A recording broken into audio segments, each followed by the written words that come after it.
The comments heard on The View from a Pew are those of Mac McCoy and are not necessarily the opinions of his guests, his producer Garth, any one particular denomination or religion, the church lady, Mr. Lemke, Pastor Craig, or anyone else of sound mind and body.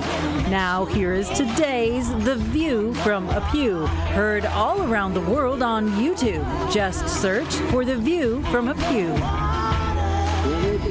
Good morning, good afternoon, and good evening. My name is Mac McCoy, and welcome to this week's version or show or production of Point Counterpoint USA. It is a six-panel person today, and today we are talking about, I guess, what's going on in our country and in our world.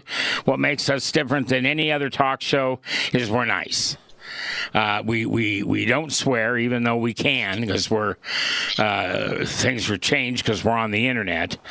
But we just choose not to, and most usually when we hang up the phone, we all like each other. Now, we've got a new member of our cast, Gildy, so that may change on my end. Well, I'll do my best. Okay, all right. To win you over. Oh. What? This is year 20, and you're still trying to do that? He will do his best to get on your last good nerve. Yeah, okay. All right, so let's start out with top of mind awareness, Iran yet again. And I thought of you the other day, Dorsey, when the president was asked at the NATO summit in a press conference that is the ceasefire over and is it time to finish this up? And he got a little mushy on it.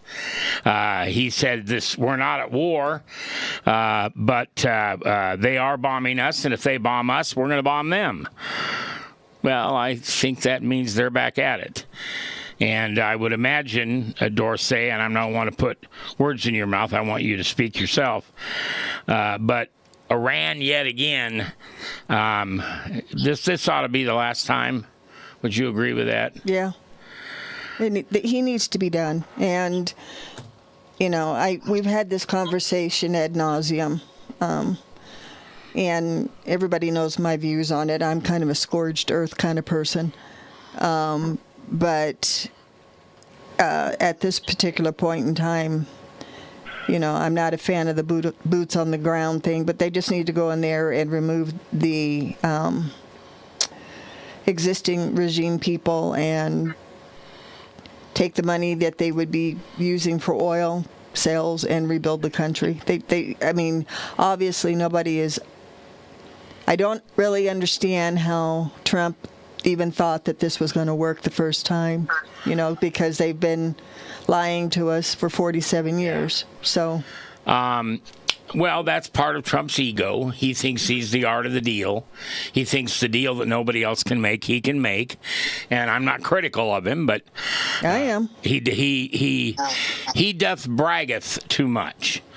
Now, yesterday, Brad and I were talking a little bit about, is it Cargill? Brad? Karg Island? Brad. It's Karg Island. Karg Yes, Island. Okay. Yes, sir. The conversation that you and I had that I want to bring up here is, should we take that island and therefore control all of the oil and make sure that the other people in the world get the oil and are not interfered with by Iran? And what's your thought on that, Army Brad? Taking Karg Island will not stop or open up the Strait of Hormuz. But my idea was, if we were going to do this, and I know Donald Trump listens to everything we say, but if we were to do that, Iran has sent missiles and drones against Qatar, Saudi Arabia, United Arab Emirates, Kuwait, Bahrain, and Oman. We need to form a coalition of Gulf states. We provide the naval and air power and have them take and put troops on the island and hold the island. And I think that would be brilliant move geopolitically, but since they've been brought into the fight by Iran, and then that would give them the opportunity to put some hurt back on Iran, and after it'd be an easy thing for the U.S. military with those states in support to take that island, because the Iranians really can't stop us from doing it.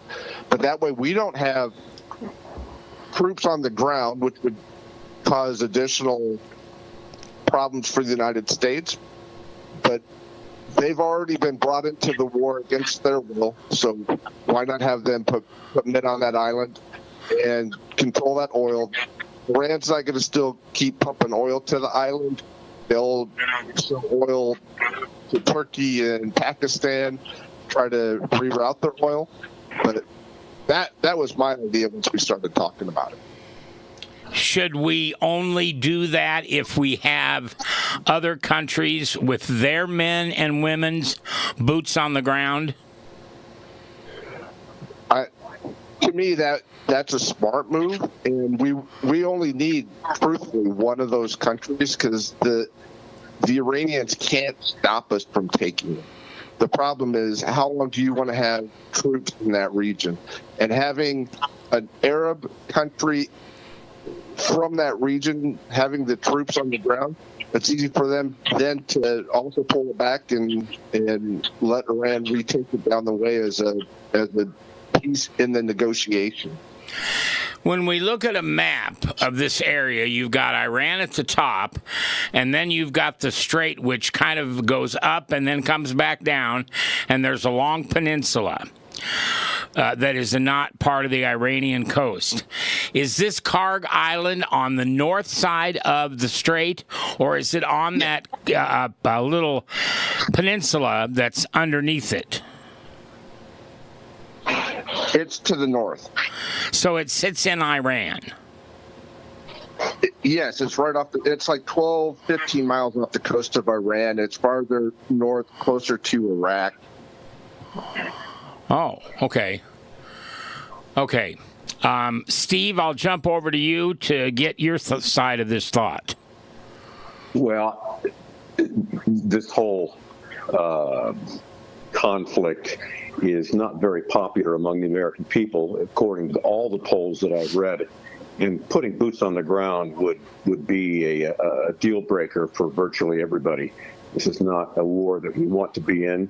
I know that the nuclear capabilities of Iran are certainly important to deal with, but boots on the ground would completely turn the vast majority of Americans against Trump and against this conflict.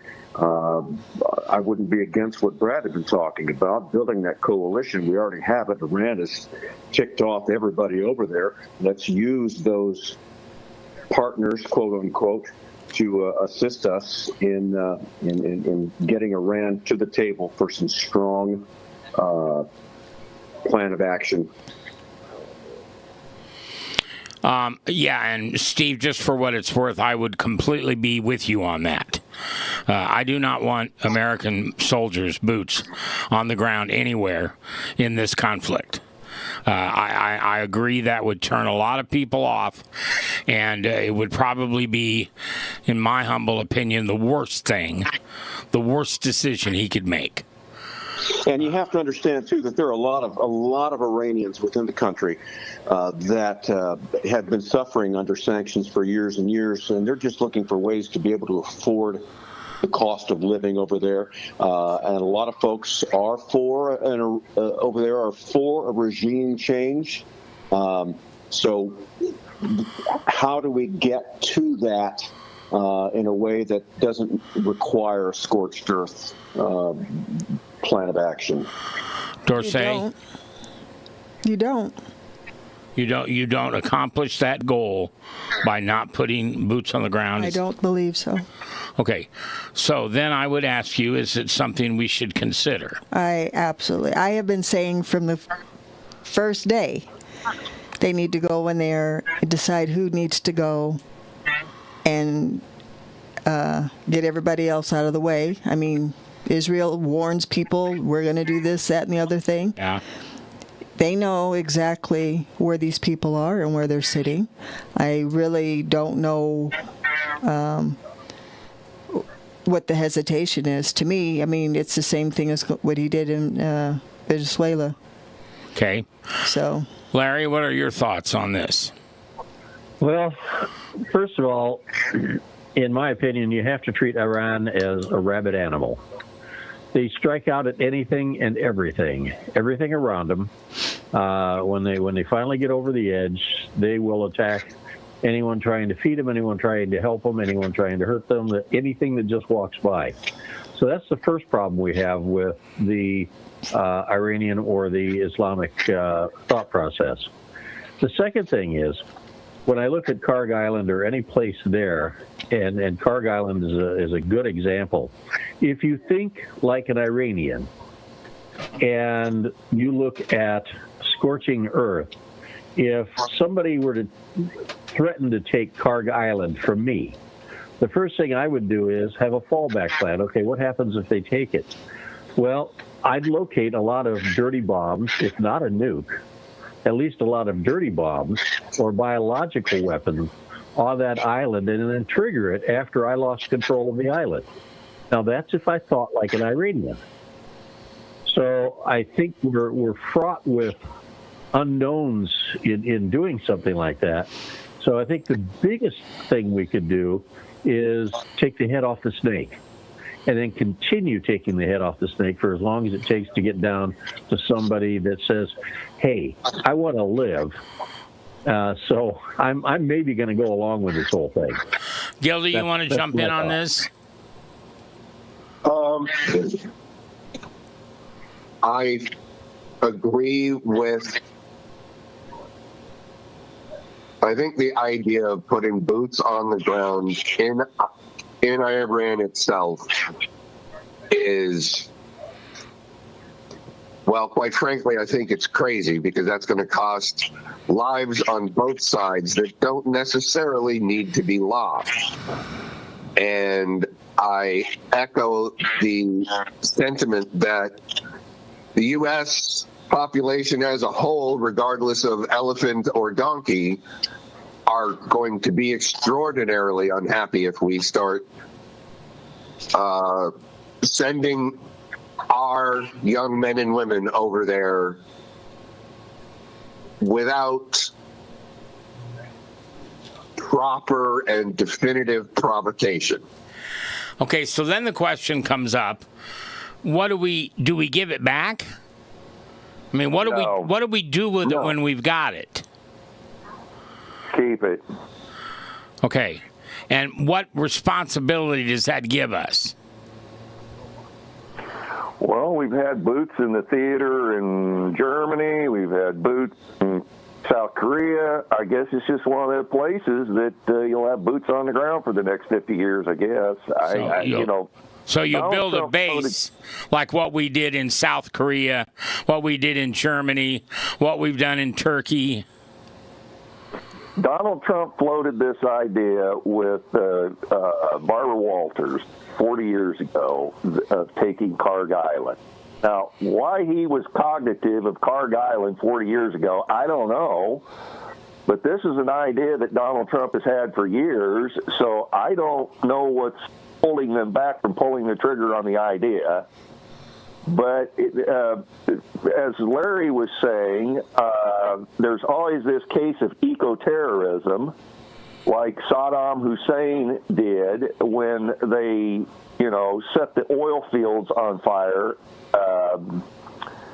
and created an eco-terrorist mess.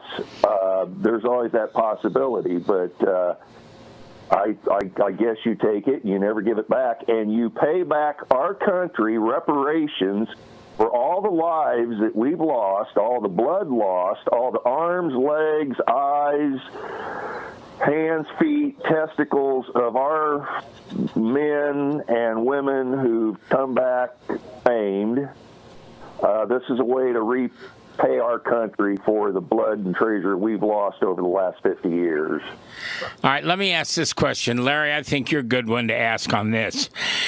What if we take Karg Island, are we taking all or most of the Iranian oil that they have? I think we're taking their main shipping point. Okay. That's where they keep the majority of their processed oils and goods. And that's where they have focused their storage and shipping points. There's also another island, actually, or a set of islands down called Shem, which is down in the Hormuz Strait itself. But I don't think that's where they're doing the majority of their shipping from. Okay. I'm going to move on for a moment, kind of step away from Iran here and talk about what's going on in the state of Maine with this Pratner. Is that his name? Pratner. Pratner. With this guy. L. What? It's Pratner with an L. Pratner. All right. The guy says on Gutfeld last night, I can't think of anybody named Graham that doesn't have Pratner as last name. Okay, so I'm going to try to explain this and tell me if I'm wrong. And Steve, I'm going to go to you next, please. It seems to me that this gentleman who was legally... he won a vote which made him the Democratic candidate to run against this longtime woman. I think her name is Susan Morrison, maybe? Collins, and which she's been in office for decades. And this guy, Pratner, was voted on with a majority of 130,000 votes. And now there have been some things come up, which, by the way, were mentioned before. And here's where I'm not sure I'm saying it right, Steve. The powers to be in the Democratic Party are now doing to this man what they did to Joe Biden. And that is, sorry, we know you're voted in, but we're not going to have you run as a candidate. We're going to have Kamala Harris step up. Right now, I think they're looking at 6, maybe 5 or 6 other candidates that they would would they have another election, or would the powers to be in the Democratic Party say, this is our candidate, like they did with Kamala Harris? Well, what you said is what Graham Pratner is alleging, that the powers that be are the reason that he has been forced out of the running. I think based upon the allegations, we don't know if they're true, but based upon the allegations, it was he himself that did it to himself. There were some issues that came up with the tattoo and some other allegations of sexual things, but this last one was certainly the straw that broke the camel's back.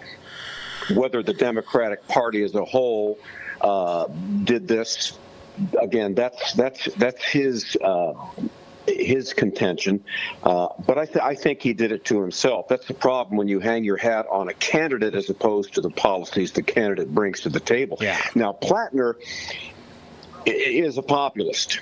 I think Trump early on ran as a populist, but he abandoned that. We see that he is in favor of the moneyed interests, making the wealthier wealthier, the wealthy wealthier, but Pratner really brought a populist message to the people of Maine who feel that they have been left out of our current capitalist system, and he wants to pull the reins in on how capitalism, which it often does, tends to help the rich get richer. Well, it also helps the poor get richer. Because it creates Well, you jobs. can argue that, but you look at the economic studies, and it shows that the wealth distribution is getting worse and worse and worse, and the divide between haves and have-nots is as bad as it's been since the Gilded Age. That's why Pratner's message resonated with so many people. Now, to answer your question about what happens next, I think the Democratic Party in Maine would be completely idiotic if they followed what the Democrats did with the presidential election. They need to have, and from what I've read, they will have a sort of mini convention. They have time to do that, to bring in other candidates, to vet them as quickly as they can, to see who has the message that will resonate with the Democratic voters of Maine and the independent voters of Maine, because a lot of independents were supporting Pratner. So I think that's what will happen. Who that will be, again, remains to be seen. I think that's the Senate campaign to watch this fall. Mac, can I ask Gil and Steve kind of an open question? Sure. Well, Janet Mills was the original person endorsed by Chuck Schumer. He was the governor. And they, Bernie Sanders and them, and AOC, Elizabeth Warren, different ones endorsed this Pratner. They're looking for a big personality. Now, I want to ask you two guys, if the role was on the other foot, and this was Trump-endorsed candidate or a George Bush-endorsed candidate, because I remember clearly them doing this to George Bush, would their immediate reaction call into question Bush or Trump's credibility? Their I can't think of the other word I'm looking for, but in other words, their judgment. Their judgment in endorsing somebody that was not properly vetted. So why has the media sat silent on being critical of Elizabeth Warren, Alexandria Ocasio-Cortez, and Bernie Sanders? Okay, why don't you go first, Larry? I think they're going to be critical of anything Trump does. If it were Trump that did something like that, I don't think there's a liberal or Democrat I know of that wouldn't attack him because he wore the wrong tie on any given day, and that caused World War III. I just don't believe that there's the same amount of logic that goes into a thought about Trump as it would go into for anyone else in the world. All right, well, let's talk about Pratner. Do you think, he still has to step away, and I think he's got Monday to do that. And from a political standpoint, I don't want him to win. I want Susan to win, to keep the House in our corner, and therefore I'd like him to run, because I don't think he's got a chance in heck to get elected now. I don't necessarily believe that. Really? No. Where's due process in any of this? An allegation is an allegation. Why does a man have to step aside because of an allegation? Well, you'll have to ask him, because as far as I know, as has been stated already, he's stepping aside himself. He suspended his campaign, but he hasn't withdrawn. So he still has to withdraw for the Democrats to legally and officially place him on the ballot, and they have a short time to do it. Well, the 7 to 10 minute video that he recorded of himself as a selfie, he clearly, in my opinion, he's clearly upset about this, and clearly doesn't agree that he should have to step away. And quite frankly, it's Frank's position that he's using. I have not been convicted of anything. Somebody came forward and said something horrible about me, and I'm telling you it's not true. And now the Democratic powers to be are trying to remove me from their ticket. But they've known this for months. I know. Now, Dorsey, you said that you thought he could win. Yeah. Okay. And the reason I have a problem with this whole thing, right? Because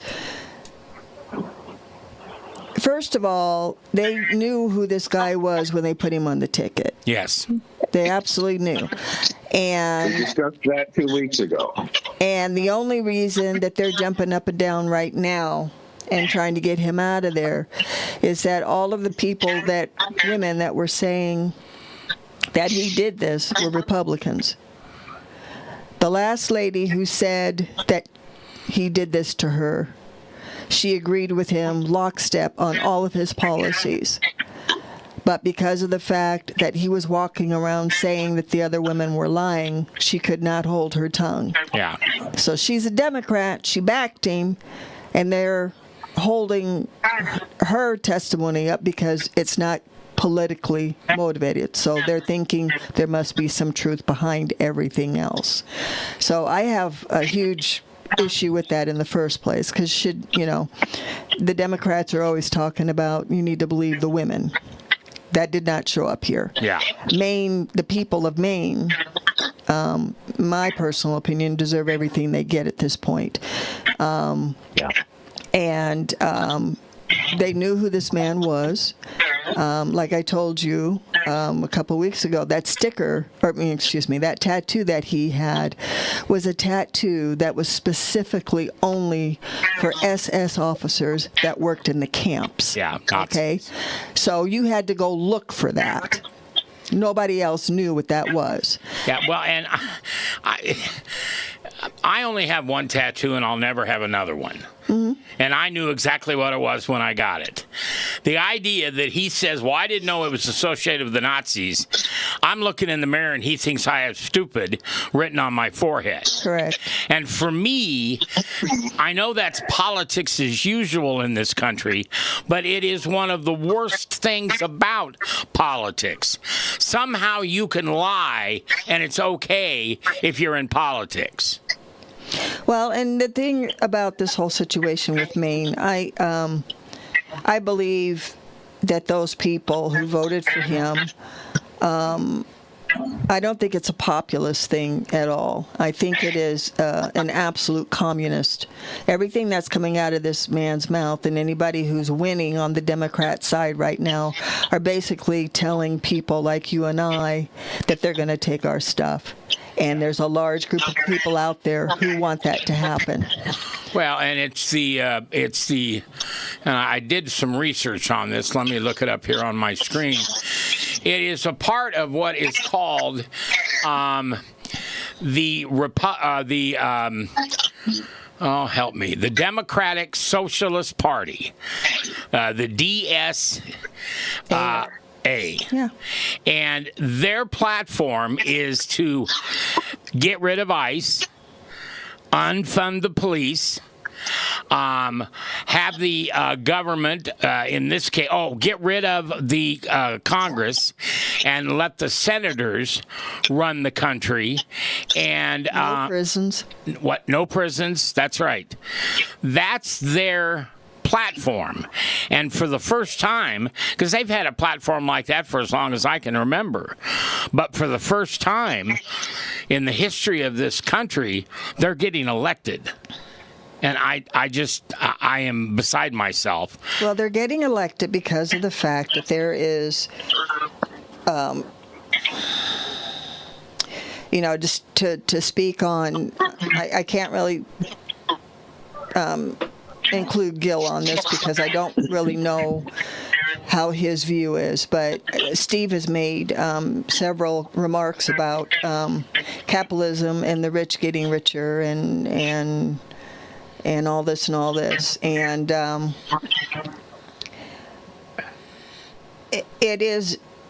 is the appearance of what's going on, and there are some statistics to back that. But in my opinion, a lot of the guilt belongs to the establishment and the universities, right? You cannot expect to make $100,000 a year getting a master's degree in basket weaving. I'm sorry, Right. you can't. And, the previous administration, for whatever reason, tanked our economy. They put the entire country in jail for 4 years and imported a large amount of people who should not be here, which took up our resources, took up our jobs, our housing, which is what's causing all of this now. Yeah.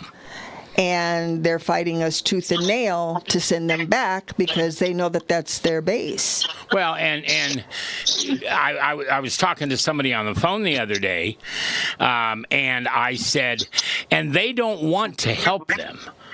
They don't want to feed them or give them jobs or whatever. They want them to vote. Yes. That's all they want. Right. And when I get somebody who wants to point their finger at my faith and say, well, Jesus said we got to take care of the poor and the homeless and all that. Yeah, but Jesus always also said you must follow the law of the land. Give to Caesar what is Caesar's and give to God what is God. Jesus said to go to all nations, teach, give the gospel, baptize in the name of the Father, Son, and the Holy Spirit. He didn't say bring them all to the United States or bring them all to your address to take care of them and give them the gospel and feed them and clothe them and whatever. We're to go into the world. This idea of central planning where we're supposed to bring everybody to the United States is ridiculous. Can I ask Dorsey a question? Yeah, go ahead. I put something on the mutual post last night from Newser about big personalities. I don't know if it was the New York Times wrote the article or what, but they're looking for big personalities. You got Jasmine Crockett.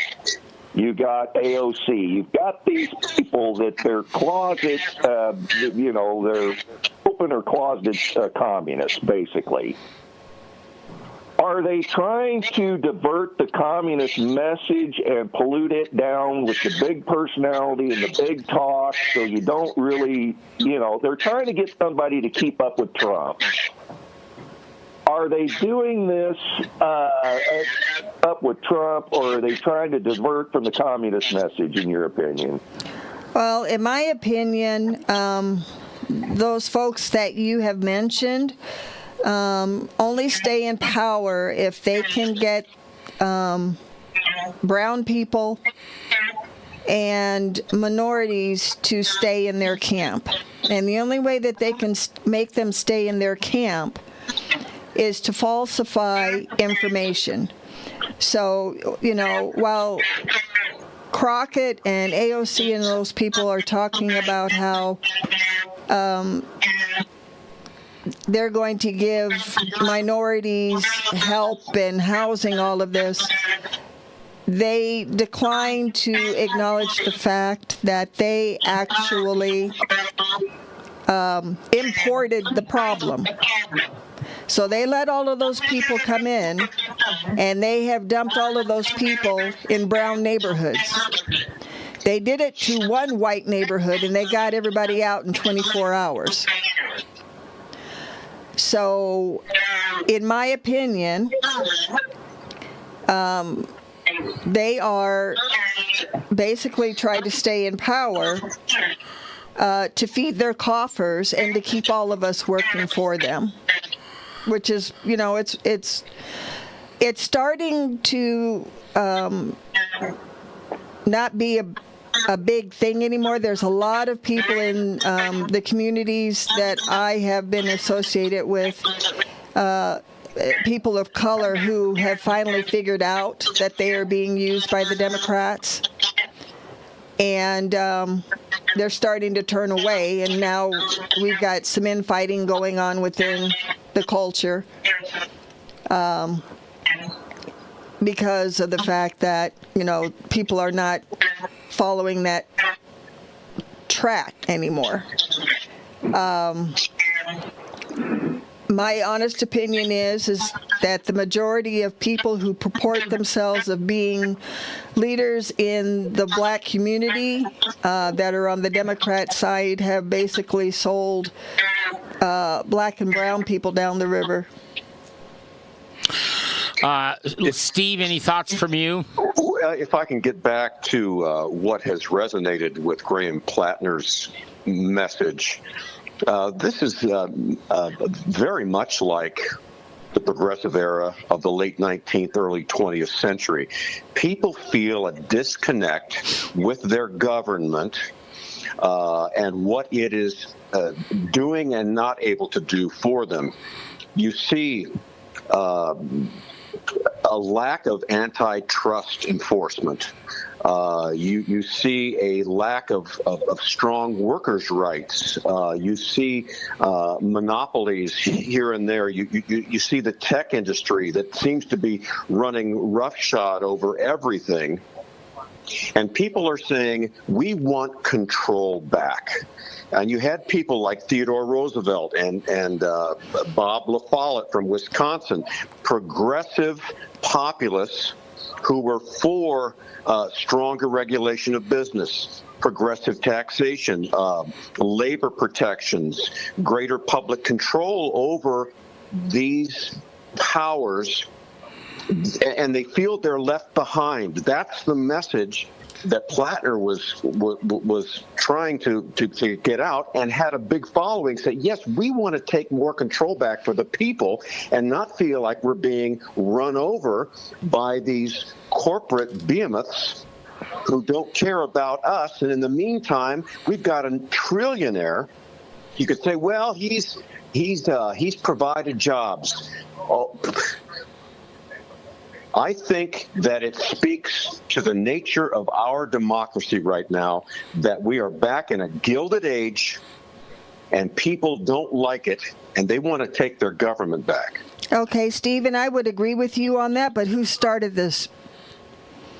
The previous administration overrun. Ronald Reagan started the current wave of this when he cut taxes on corporations.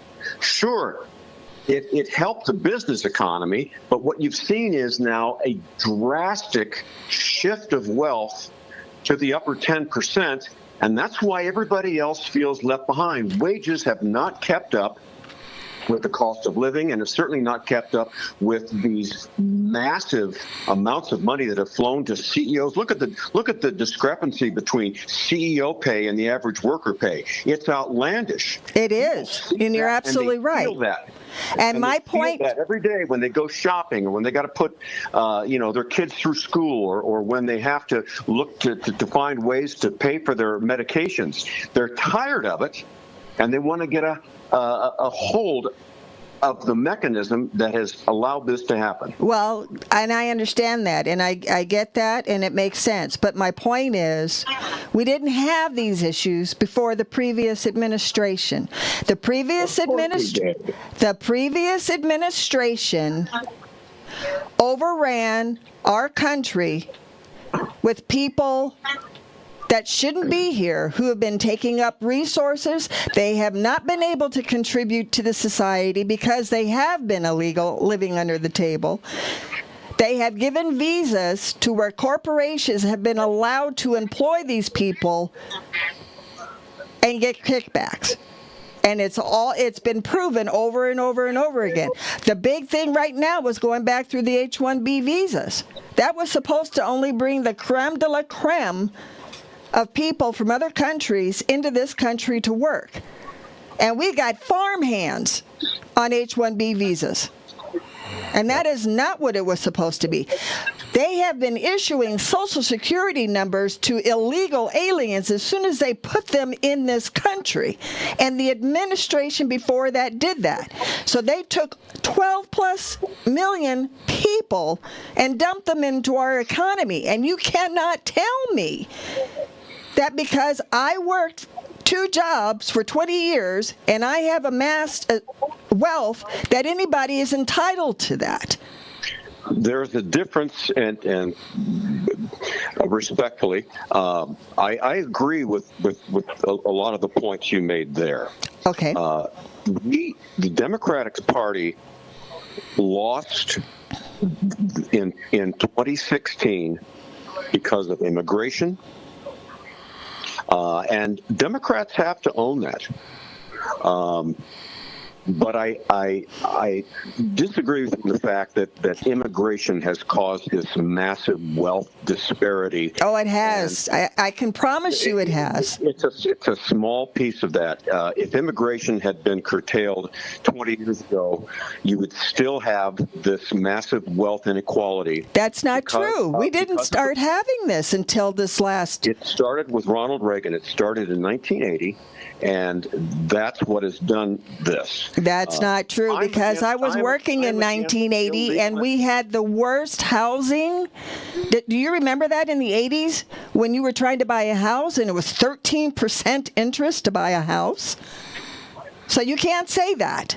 You cannot say that. And during Obama, when we dumped in 2008. So, I mean, I understand where you're coming from, but what you're trying to tell me is not true.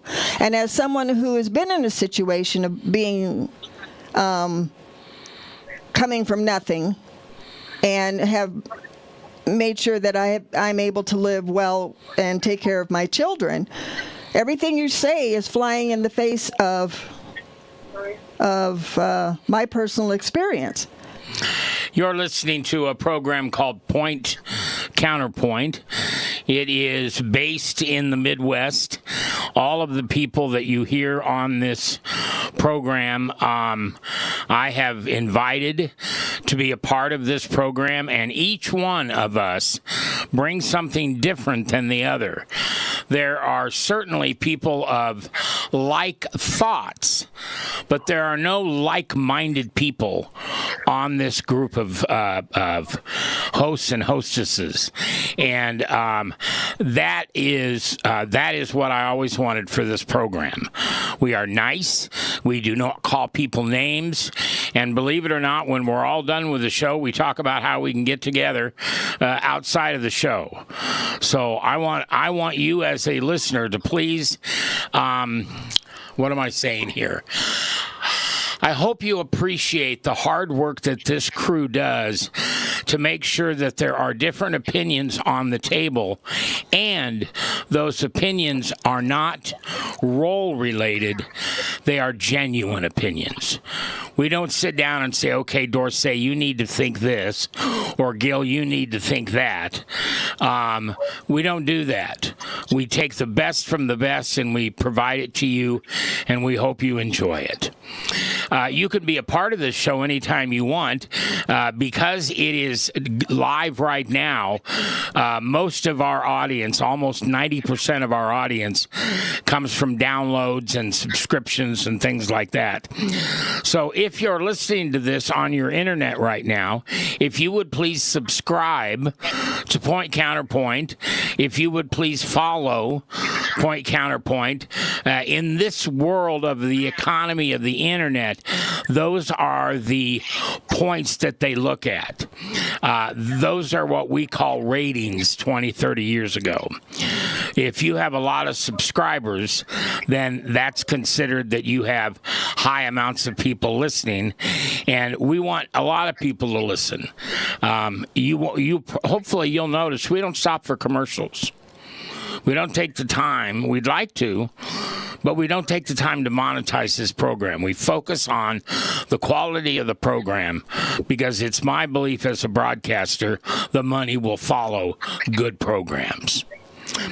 All right. Mitch McConnell. Can I jump in, Mac? Yes, sir. I'd like to jump in. I'm weary of people demonizing anybody that is successful.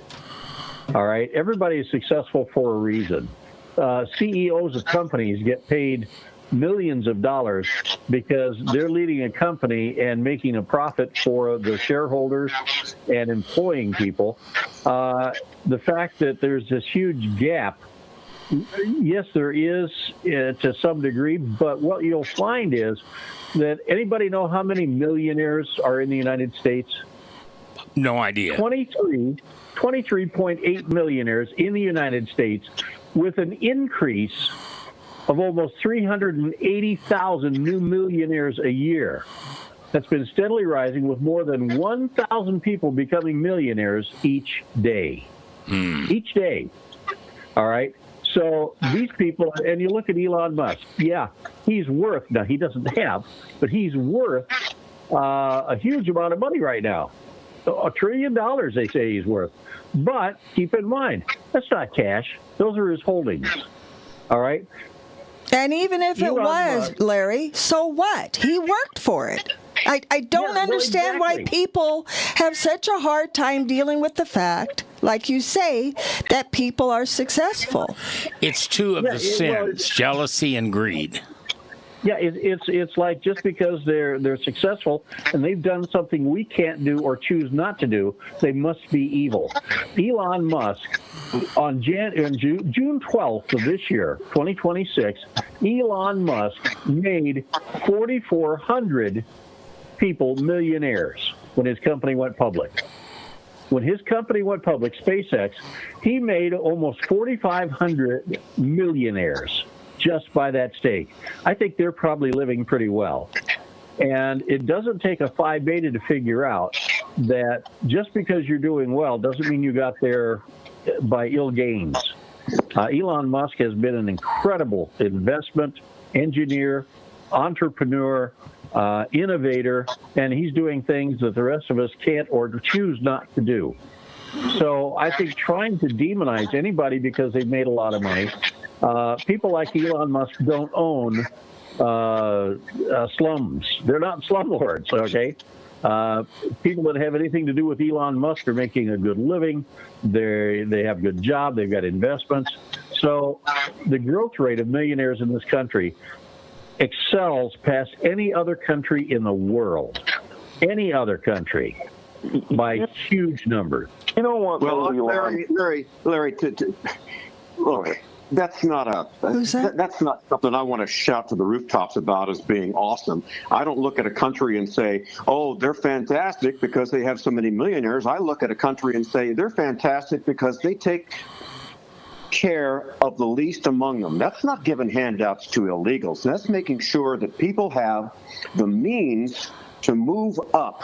And unfortunately, the middle class has been hollowed out because the people that already have the means, I'm not talking about, workers that have worked hard and they make a good living and they're able to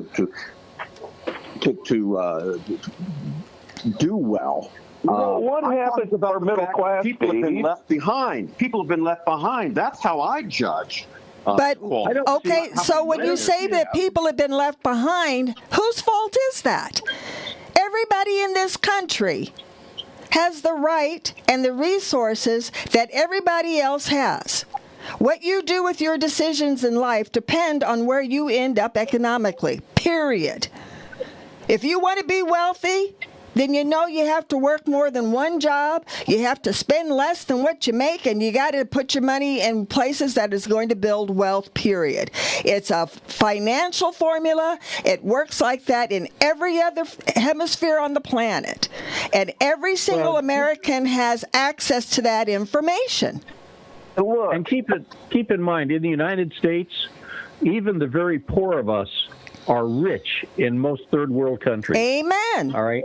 We have people on welfare in this country that live 100 times better than the poorest of other countries, or even some of the wealthy in other countries. And that includes a lot of countries that are modern and up to date. So, this is just because people have money or make money. Taking care of the poor is the responsibility of those that are wealthy. And those are the ones that pay taxes. Those are the ones that have programs. Those are the ones that provide employment. And if you're not working in this country and you're not physically or mentally limited, it's because you choose not to work. Correct. Period. Correct. And it's actually illegal in this country to not send your children to school. They will take them. It is illegal for you not to feed your children in this country. The state will take them. It is illegal for you not to give them medical care. So the United States and the people of wealth in this country take care of people that have less than, that cannot do for themselves. After World War II wrapped up in 1945, between 1945 and 1975, we were the manufacturing juggernaut in this world. And everything that we have done from 1975 onward, allowing the globalists to export our jobs and our wealth overseas, everything, our regulations, the environmental protections, the artificial union wages, or the artificial minimum wage, and then the union wages get driven up because of that. Everything we've done in this country since that is what's destroyed our middle class. Reagan didn't do it. Reagan put forward the STARS program. He encourage that development of your satellites, your cell phone technology, everything that came into being during Ronald Reagan's revolution is what we're enjoying today, talking on these cell phones and the various things we have, was because of the military buildup, Ronald Reagan, and Silicon Valley. And so I'm just saying, Steve's right. Our middle class is gone, but it's not Ronald Reagan's fault. It's globalism's fault. We need to get rid of these low-skill, low-paid manufacturing jobs, and we will give you new high-tech jobs and new high-tech training. Problem is, the high-tech training never came. The high-tech jobs never came. Okay, let's step back and think about talking about a couple of other things. If everybody wants to join in on something, that's fine. I just want to catch up on a couple things. Mitch McConnell. Yeah, so Stephen Gill. Yeah. Yes, ma'am. I may have to come over to your side on something. Oh, my God. It sounds like it's going to be very painful for you. I'm going to put on my You're welcome anytime. You're welcome anytime, Dorothy. We were a big tent. I'm going to put on my big girl pants. I didn't even know he was sick. And then I read about him being sick. And I find it highly suspicious, I hate saying this, that we got some shenanigan kind of things going on our side of the aisle because they don't want him to have any issues before, I think it's August 2nd or 3rd. Is he dead?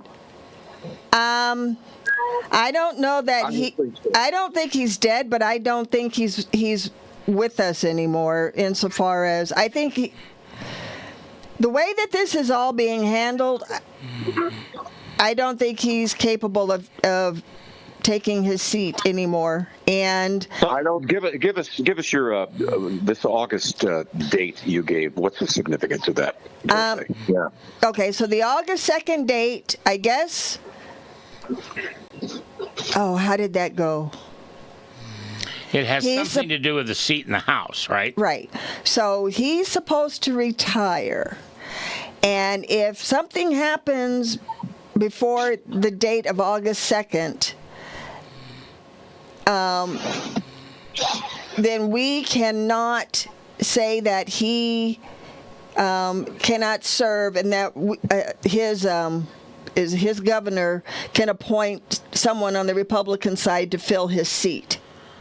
Okay. So, I think the alternative is a special election, which would include both sides of the aisle. Right, and that if they do that, then it would be a good chance that they would put a Democrat in. Right. Well, isn't the governor Democrat? I don't even. Where is Mitch from? Kentucky. I don't know. Andy Bashir. Andy Bashir. Hey, Ivy or Andy Bashir. Andy Bashir. Okay, so is he a Dem? Dem, I believe. Okay. Yeah, he was the one that said something about an opponent's children could die, and it would be better off for the state of Tennessee. Wasn't that the guy? I don't think so. No? Okay. No. Nope. Wrong guy. Nope. So You're anyway. thinking of Al Gore. So anyway, I think there's something shifty going on. Yeah. If what? For whatever my What are you defenses were, saying? I do. This is intriguing. Is he on a ventilator? Say again? for whatever my 2 cents counts, I think he probably is. He had a massive stroke, is what I think, and he probably can't talk. And if it's as bad as it could be without killing him, he could be paralyzed in the whole 9 yards. Right. And they just don't want to come out and say, okay, one of our most famous party members has become completely incapacitated. Right. I agree. All right. Let's move to who is Sydney Houston or Sonny Houston? And Hostin. Sonny Hostin. all right, who is Sonny Hostin and what do flags have to do with her? Oh, she's just a nutbag. Go ahead. Elected official? I've been talking too much. She's on The View. Oh. So let the other. I need to stop talking because I've monopolized the I just entire want show. somebody to tell me what that's about. Go ahead. I think you may be the only one that knows. All right. So she's on The View, and she made some comment around the 4th of July that when she goes into neighborhoods that are flying all the American flags, she feels unsafe. And she's a woman of color. Is this really worth our time, guys? We have a brain trust here that rivals Yale Law School. Why are we talking about this twerp? He asked. I'm telling. Yeah, All right. fair enough. Then here's the next twerp. U.S.-born Jackson Hinkle is an anti-MAGA guy, and he was marching with the Iranians during the funeral this last week. Is he elected official? I don't think he's an elected official. I don't even know who this guy is. Well, who listed it on the... Who put that on the list? I did. Who's I? Because if you're marching and there are groups of people chanting "Death to America," and I would think we would all agree that we're still in a shooting conflict. We might not call it a war, but we're in a shooting conflict with Iran. And if you are in that group, you are not just anti-MAGA, you are anti-American, and those are treasonous actions that are taking place. And there are too many people that support what I would consider un-American activities, and I think we've gotten away as Americans of punishing people that are committing treasonous acts, and that definitely is a treasonous act. Okay. All right, so I'm playing I'm playing devil's advocate for a minute here. Who is this gentleman exactly? He's been kicked off virtually every platform on social I'm sorry, media. you guys all spoke at once and I didn't catch any of that. What? Steve, go ahead. I said, as far as I know, he's just your average American and went over there and did that for whatever reasons in his head. Okay. So he's not an elected official. No. He is off the cliff. He is a conspiracy theorist. He's been kicked off of virtually every platform on the internet, and he is just looking for clicks. He'll say whatever he can to be outrageous, and he's completely nuts. Okay.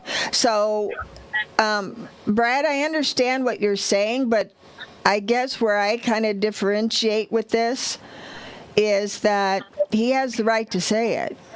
right? First Amendment. And I don't agree with it, and I really wish he would take his toys and go live in Gaza. But he does have a right to do that, I think. Is he in the military? No. Here? No. But he doesn't have a right to be there in Iran supporting our enemies. Oh, so he was doing this in Iran? Yeah, he was marching with the funeral. Oh, okay. Yeah, they need to keep him. The State Department needs to step in here. Yeah, yeah, you're right. Who was the Air Force guy on the Capitol steps that was dressed in his Air Force uniform blasting Trump? I don't remember his name. That would fall more in line with treason, in my opinion. Wouldn't you think, Brad? That is not treason, but that is a court-martialable offense, especially as a commissioned officer doing that in uniform. Yep. And he just destroyed probably a fairly good military career. And if he is not court-martialed, reduced in rank to airman, and dishonorably discharged, I will be disappointed in everybody involved with. And that would even be if Barack Obama was in office. You can't do that. Well, that's activities unbecoming of an officer for sure. Correct. And I'm sure that military code has some pretty strong ways of dealing with that. Absolutely. Again, if you're active military, there are some people who are brighter than I in this regard would know. But yeah, you've got to you lose some First Amendment right being in the military because you've got a code of conduct that understandably limits what you can do in that regard. Yeah, you get to defend democracy. You cannot participate in it. Okay. He basically is the Jane Fonda of Iran. Okay, so I want to bring something up here. You've segued into a topic that I was discussing with somebody yesterday, but I didn't have it on the list. And I'm going to give my opinion on something, and I'd like to get feedback or, oh, shut up, Mac, or whatever. So I'm a broadcaster, and for 50-some years, I have had to follow the rules of the Federal Communication Commission. And the Federal Communication Commission at this time can only rule over the airwaves broadcasts. Here's what I'd like to propose. Why can't you yell fire in a theater? Why is that not covered by the First Amendment? It's because it terrorizes people. It puts people's life in danger. I would like to propose that the FCC get power over social media. Nope. Hold on. Nope. Okay. No. You're out of your mind. I'm sorry. Go ahead. Because you can't get on the radio and say, I don't want to say it.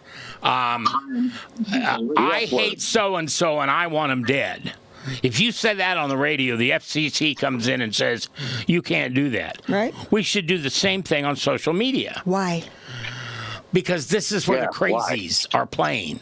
Well, everybody knows that social media is the wild, wild west of communications, okay? And that you have to... My thing is I don't want the government in anything that I touch and anything that I rely on. And as soon as you open that gate and let the FCC in or any other government entity, they're going to start doing what they did during COVID. So every time somebody has the right to say something, it's because of the First Amendment. It's not the right thing to say. Correct. They have the right to say anything they want. Correct. Okay, we have to stop that in America. No. You can't say I want to kill President Trump. Yeah, you can. That should be against the law. No. Actually, you can't.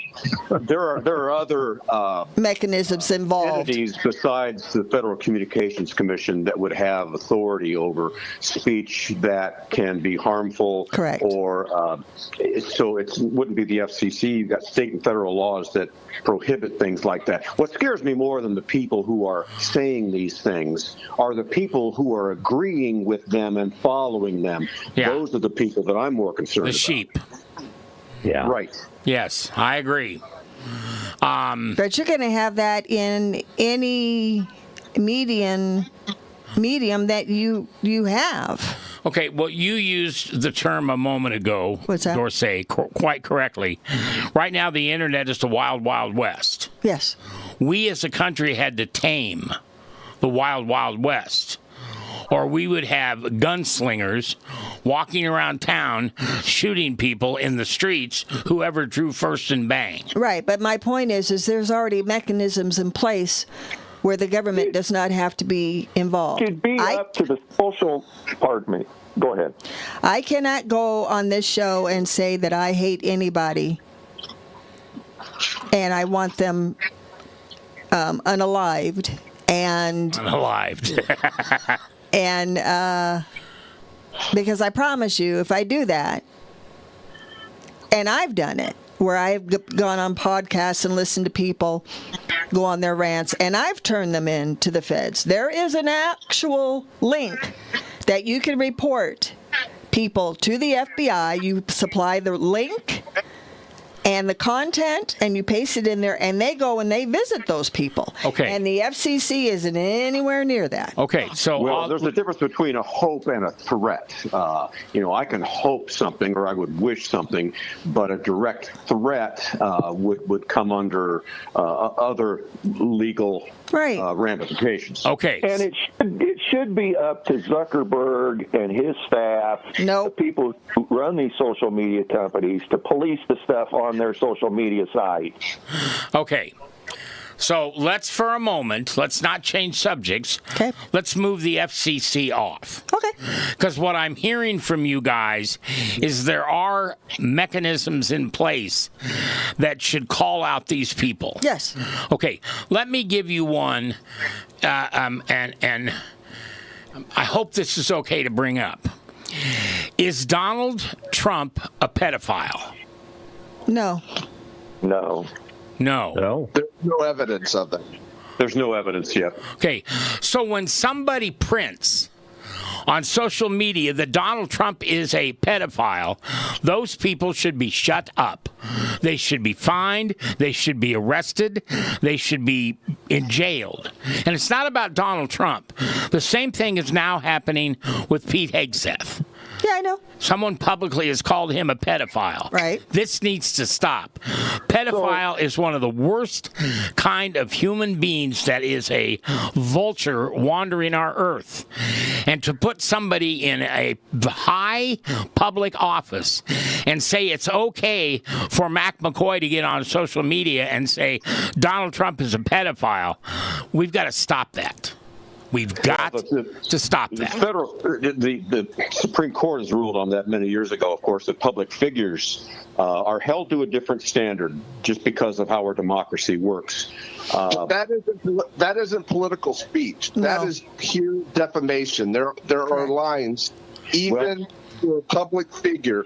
If you defame somebody without evidence or without any type of proof, these individuals need to be charged with defamation and slander unless they have some evidence that they can share, and none of them do. And they try to twist the defamation case that he was a part of and found liable for to be able to falsely accuse him of rape. Well, I'm not saying that there aren't standards. What I'm saying is that public figures are held to a higher standard. So, no one should have carte blanche to defame. I forget the standard that was put in place, and I forget the case. I don't know, Buckley versus Vallejo comes to mind. But they're just held to a higher standard, and parity also comes into play here. If you're a public figure, again, there are standards in place that you have to be able to really cross over in order to be able to bring a lawsuit or any call for the defamation was committed. Well, and Steve, you're correct. My challenge with that is then anybody, and I'll just use me as an example. Anybody calls me something that I'm not, and there's no proof that I am, you're just being mean. The only thing I can do is call a lawyer and go into a non-criminal court, and I have to pay money out of my pocket to get somebody to stop saying something that isn't true. Yeah, that's the law. Well, but if it's the law, then we ought to be able to call the police and have them arrested. Well, there's a difference between a law or a civil and a criminal suit. Right. So, and the thing is, they've made it so easy. If you say, I believe, or you say, in my opinion, or I think, before your statement, then at that point it's not slanderous or libel, it's simply opinion. Right. If you state it as a fact, then that's a whole, you get into the possibility of civil liability. So, Larry, libel something you write, correct? Right. Yeah. Yep. Libel is right, slander is vocalize. And so Trump has sued people for libel, but you got these people that you could probably track down an IP address, but most of these people online are going by some bogus alias. They don't have a real profile, a real picture, a real name. They're going by Speed Guitar Fan or some, Okay, thing. then they're a fraud. Well, they're somebody. Then the criminal charge should be fraud. You are saying something, you are slanderizing someone, and you're not willing to be who you are so you can get away with it. That's fraud. Before Elon Musk took control of Twitter, they said that 90% of the tweets was put out by 10% of the Twitterers. So what's that mean? Somebody that's got, Katy Perry or somebody that's got millions of followers, does she have 100 aliases? So as soon as she puts up a post, she gets 100 likes on it right away, making her some, icon of social media? This is why I'm calling for the social media giants to police this stuff. They need to police these bogus accounts and these foreign accounts and people like this. And that would clean up a lot of this, because then if you said something, I want to do something to X, Y, Z, you can have an actual identity to look at as opposed to an IP address. Okay, let me propose this idea then. What if it cost you money to be on social media, to have a Facebook account, to have an X account, to have an Instagram account? It's no longer free. You have to buy it. You have to pay for it. You have a mechanism for paying for it, so we know who you are. Well, they wouldn't go along with that. The platforms wouldn't, because their bottom line is advertising. They don't want to cut off anybody from being able to see those ads. I know, you're right. Transparency has always been the thing. Who are you? You wouldn't say this if you had to put a name to your post. That's the problem. Can I just quickly say, I apologize, it wasn't Buckley versus Vallejo. That was a financial case. I pulled out my old constitutional law book. It was Times versus Sullivan, and the standard was actual malice. 1964, public officials cannot win a defamation lawsuit simply by proving that the statement was false and damaging. Instead, they have to prove actual malice. That the person posting it knew the statement was false or acted with reckless disregard for whether it was true or false. And again, you've got parity coming in here too. It's just a higher standard. Yeah, I think a lot of people are defaming public officials. I believe that's the case. The question is, as you say, Max, how do you police that? Because everybody's on. It isn't the fact that, you could just go out in the street corner with a megaphone back in the day, or you could post something on a telephone pole. Now people have the means to say something not just locally, but globally. And how do you stop this? I think it really says a lot about how far we have fallen from just decency. Well, I tagged each one of you in a response that I had to somebody yesterday. And this person was saying horrible things and lying about our elected officials. And so I do what I always do. What do? Hey, you're invited on the show. And I responded, please come as well. Yeah. And yeah, well, he didn't even respond. And so you got your answer. What's the answer? The answer is he's a coward and doesn't want to say it in public. Correct. He's a keyboard cowboy, as they say. Yeah. So you got the information. You got it early. You didn't have to spend a whole lot of time vetting that information or that person. I know. So, I know it makes you crazy. That is one of your kryptonite things. Yeah. You hate when people do that. Well, it's because you feel like people don't have the right to poison someone's character. Yeah. And I get that, and I really do love that about you.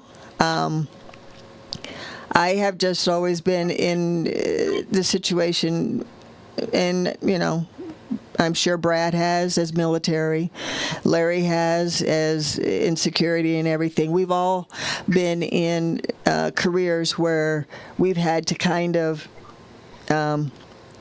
just know our worth and who we are and what we signed up for, and we just have to turn off the noise because when I was a kid, people were calling my father a baby killer because he was in the military.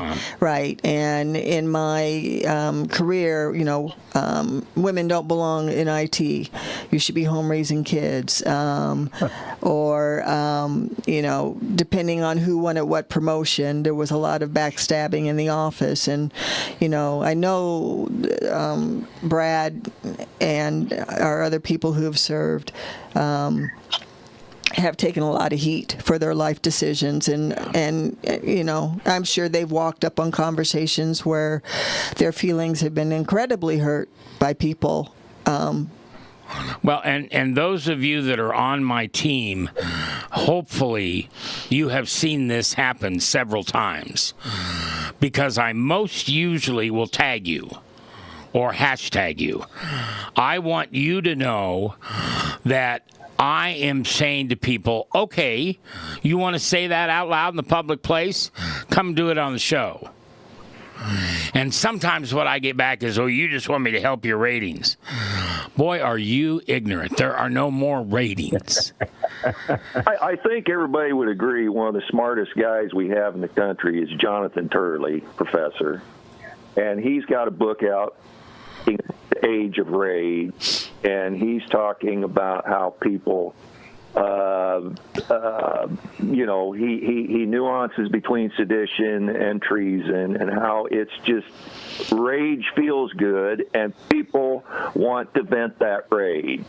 But he talked about how at the end of it, Oliver Wendell Holmes actually backtracked on that "you can't yell fire in a movie theater" thing.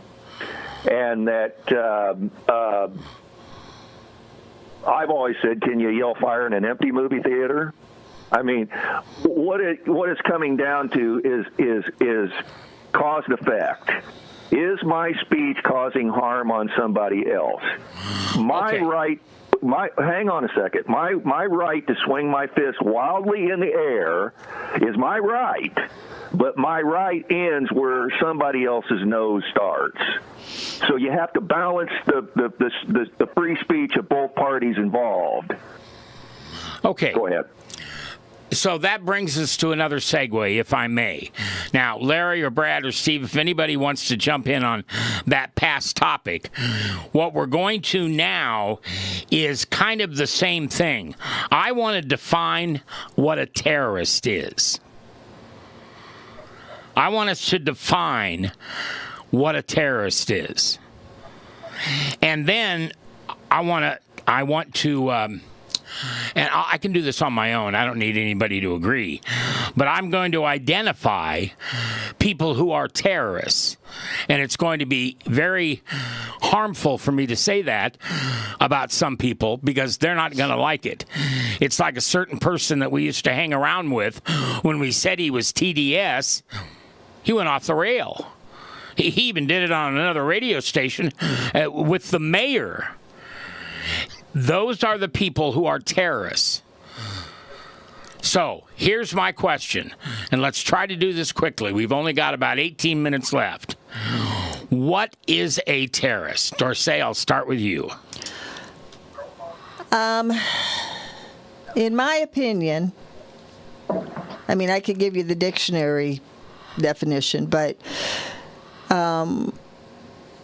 I think it's a person, place, or thing that has a certain ideology and is willing to do what is ever necessary to forward that and make it part of the mainstream, right?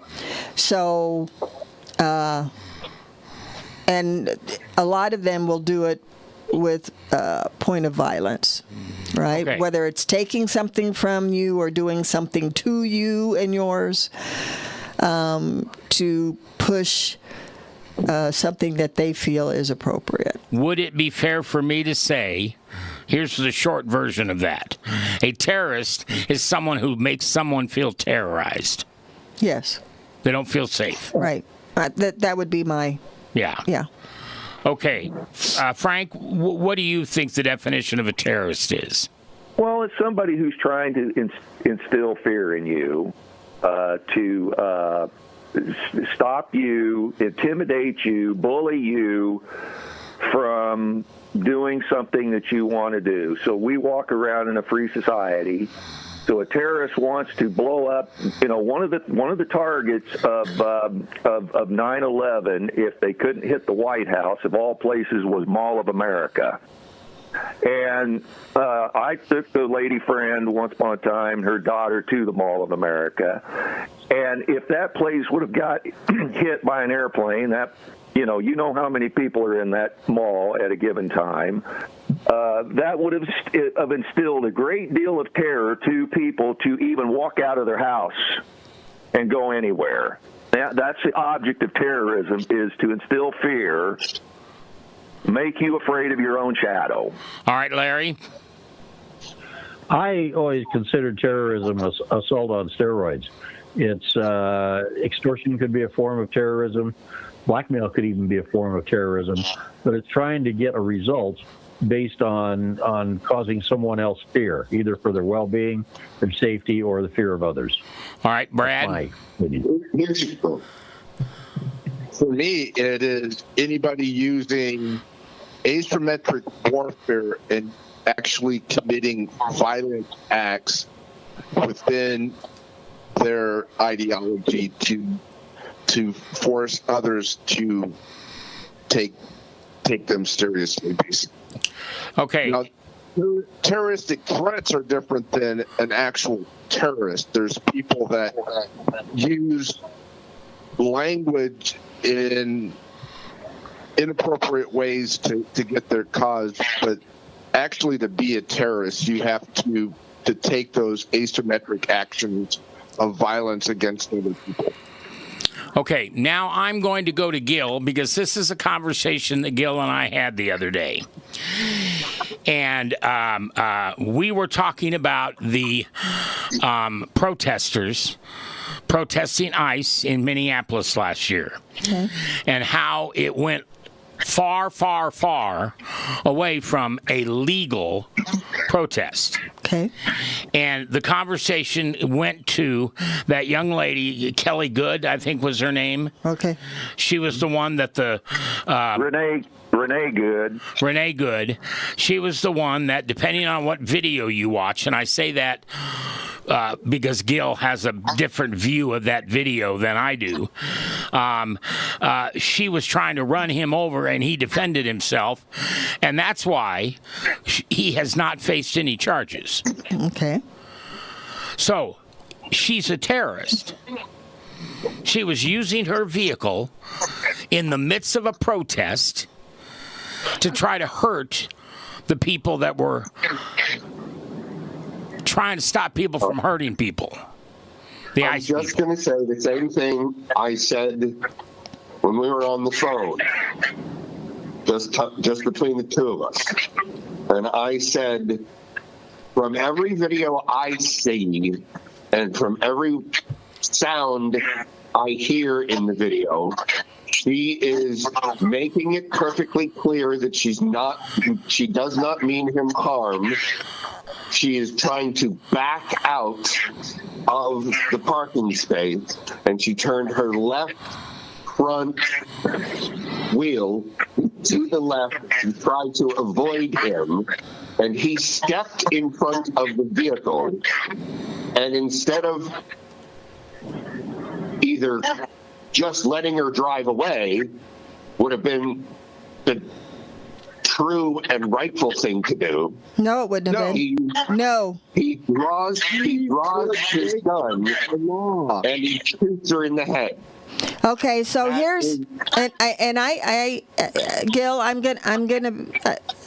would really appreciate you to know that I have a lot of respect for you and the way that you come on the show and present, and I'm so proud to be on the show with you. Period. Full stop. Very much. Okay. But no, there's no but. Okay. Okay, so this is a separate statement. Okay. Okay. The young lady, as soon as she decided that she was going to put herself in a position of getting shot, proved that she was a person of poor decision making. I am a mom. There's a lot of things in my life that I wanted to do politically, a lot of things I wanted to do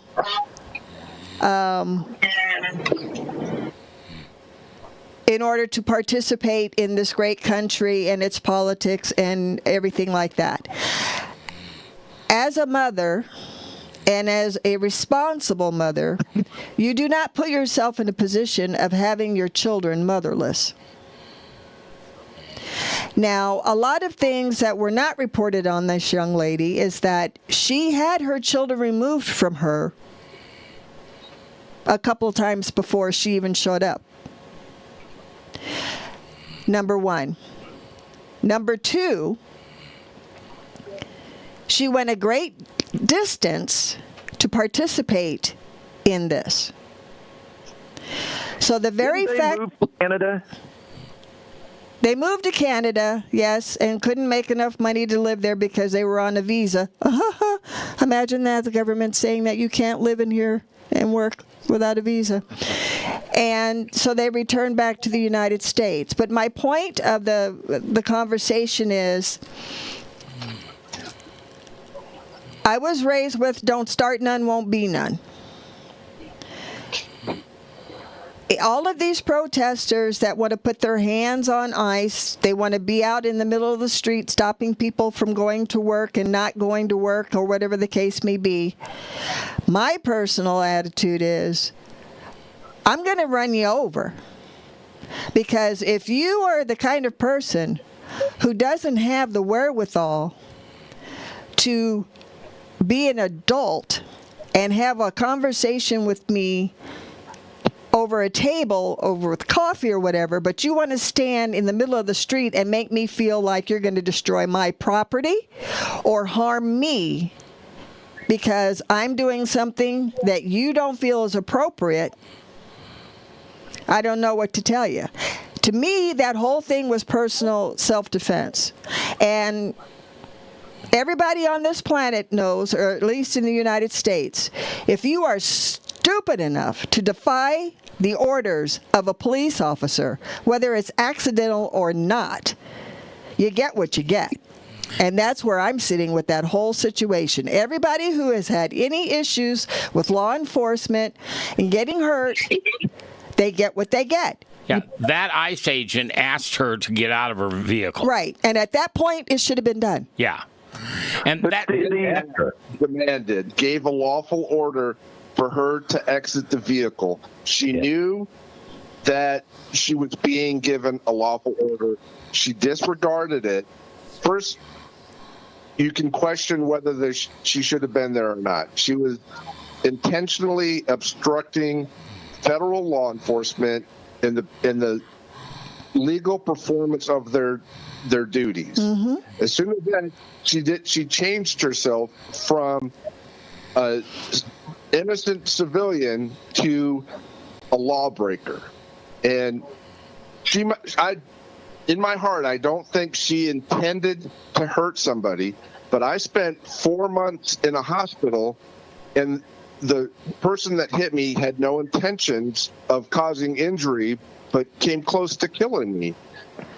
She was wrong as soon as she put that vehicle in anything other than park, because then she was putting other people's lives at risk.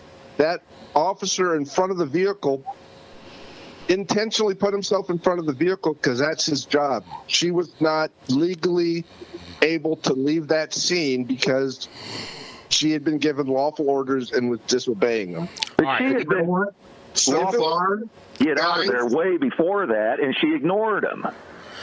Okay, Gilly. Okay, guys, with all due respect. Now, I just want to say one thing before you say something.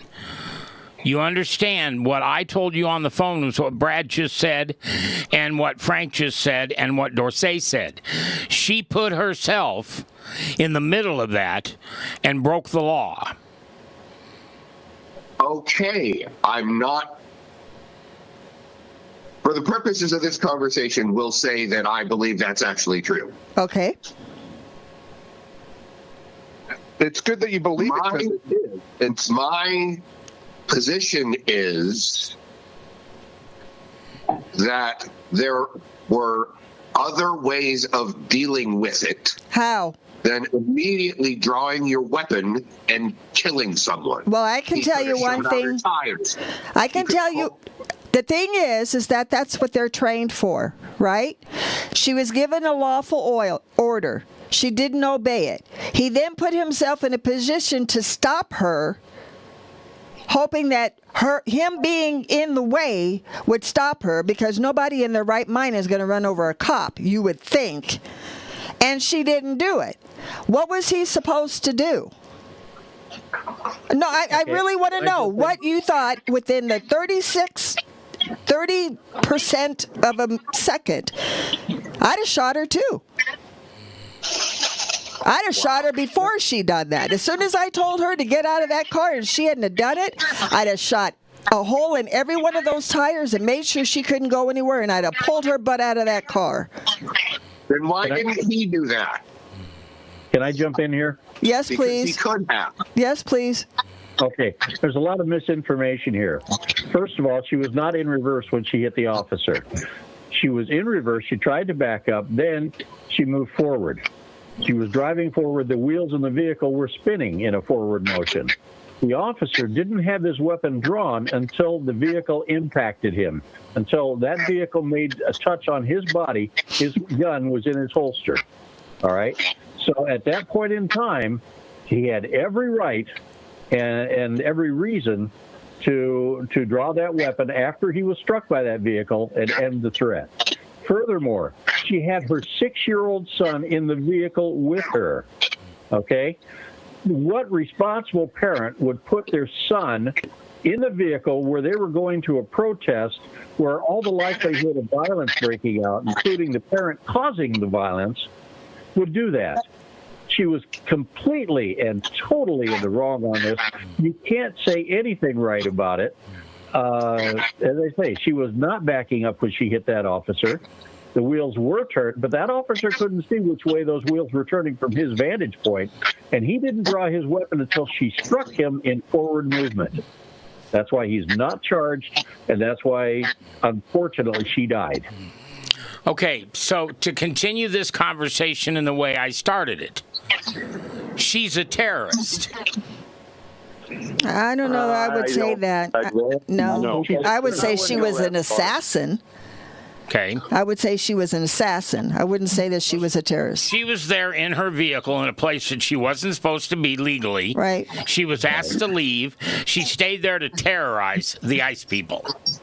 I'm just using that simple term. Yeah. They were there to terrorize those ICE soldiers who were doing their job.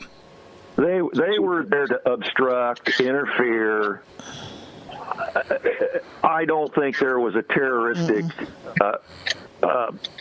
thought on their mind to do terrorism, but I think they were clearly there to obstruct and interfere with ICE. Okay, but Frank, when she turned her vehicle towards that ICE person, she was terrorizing him. She put the fear of God in him. I'm going to kill you. Well, and that guy had also been hit before, right? Yes. Yeah. Well, she didn't know that, though. Or had been drugged 200 feet or some deal in a prior instance. That's why he was a little bit on edge about the whole situation. Steve, jump in on this for a minute, please. Well, you have to go to intent and inference. I don't believe her intent was to run over that officer. But what was in her mind and what was in the officer's mind, you can surmise he may have felt threatened because he didn't know what was in her mind. He saw the wheels turn toward him, her taking off.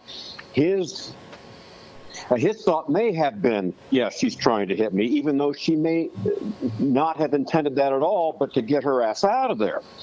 But that's where the rub is. And in that brief moment, that's where things happen.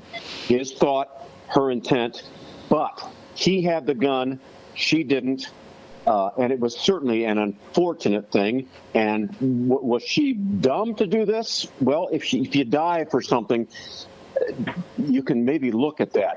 But I don't think her actions were terrorist. I think terrorism implies a desire to affect the foundations of a government or society in a larger picture, to instill fear in a society in a broader context. But it was just a really sad, unfortunate thing. I think, based on what I saw, her intent was just to get the hell out of there. But if she had drove that car down in a street in a manner in which she was trying to hit people with purpose, like the guy on New Year's Eve in New Orleans, that would have been a terrorist act. Right. Yes. I agree. Yes. Well, I agree. Steve, I agree with what you were just saying. However, I would tell you that her intent was to cause people to be afraid. And the level of afraid for some people would be terror. Now, that ICE agent, that's his job. It's happened before. So maybe it would be wrong for me to say he was feeling terrorized.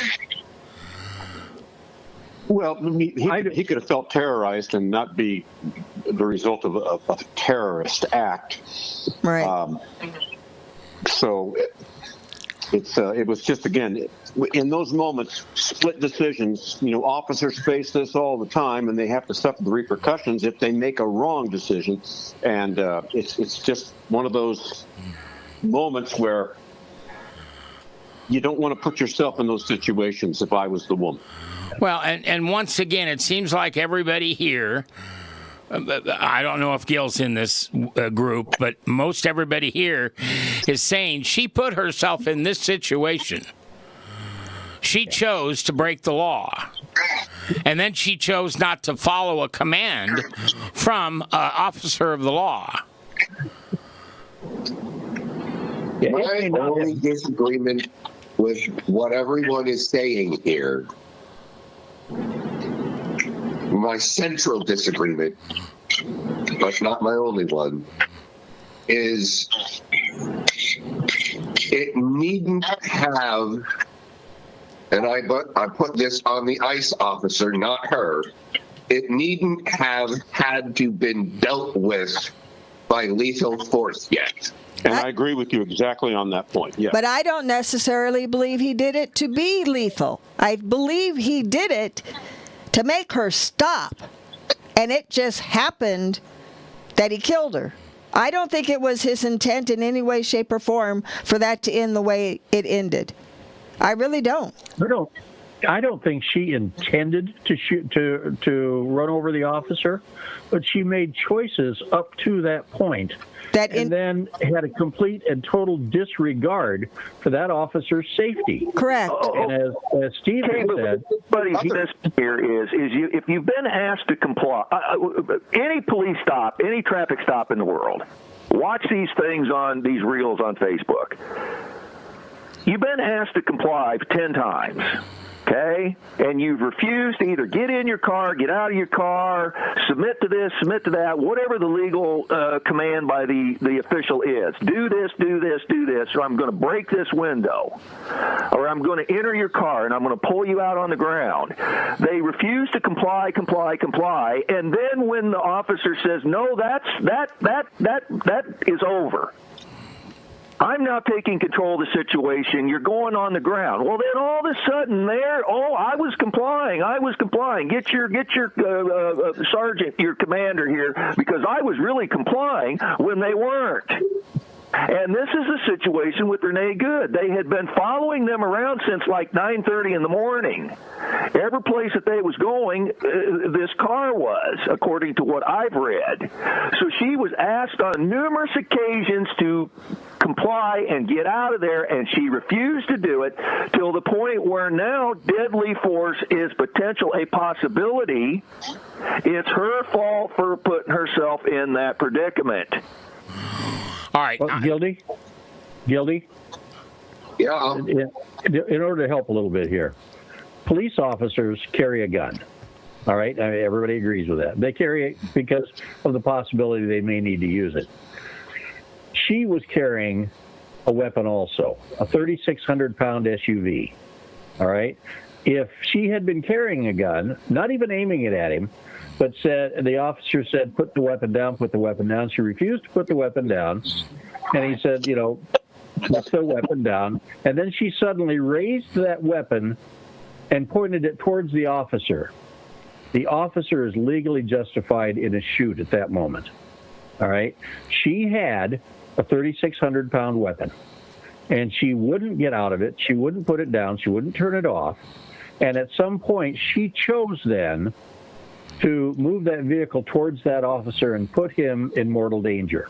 At that point in time, and again, he didn't draw his weapon, and the videos prove this.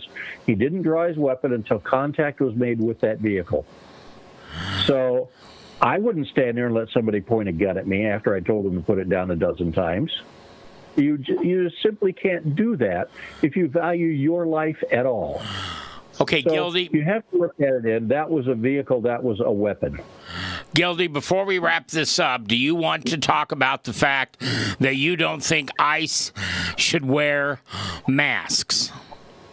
I don't see why they feel the need to be, that word just went right out of my head. Hide their identity. Incognito? Incognito, right. I don't see a reason why they feel they need to be incognito. I don't see a reason why they don't have any name tags or markings of any sort on their uniforms. Oh no, it says ICE right on their bulletproof vest. They don't want to be doxxed. You know what the term doxing means. You know what the term swatting means. Marjorie Taylor Greene got swatted about 5 or 6 times when she was in Congress, which means somebody called and said there's a hostage situation and they got to show up with the SWAT team. Doxing is releasing someone's name and address. This is what they're trying to do. This is terrorism because they're trying to intimidate these ICE officers by outing their identity and doxing them publicly so that they will have the protests over in front of their house. And so just so you know as well, Gil, when they first started doing ICE enforcement, they weren't wearing masks. they did have their badge numbers and their identification on their apparel.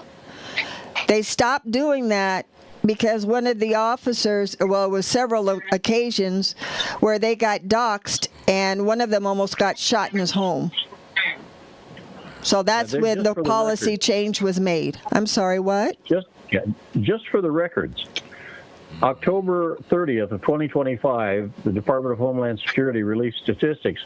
There was an 8,000% increase in death threats against ICE law enforcement agents. 8,000% increase in death threats. That's why they wear the masks. Okay, kids. Any other last words here? Otherwise, we'll wrap it up. Good show today. Sorry it took so long to get us going. That was my bad. And thank you, Dorsey, for saving us. No worries. Thank you all for sharing the time with me today. I would love to stick around for the post-show conversation, but I need to get moving. Me too. Have a great week, everybody. Yep. Okay, everybody. Love you. Take care and have a good weekend. Bye-bye. Bye-bye. Take care, everyone. This is Mac McCoy thanking you for spending the time with us today on Point Counterpoint. It's always available at the website, muggedbyjesus.com, or you can also go to Mac McCoy, MacMcKoy.com. And thanks for listening.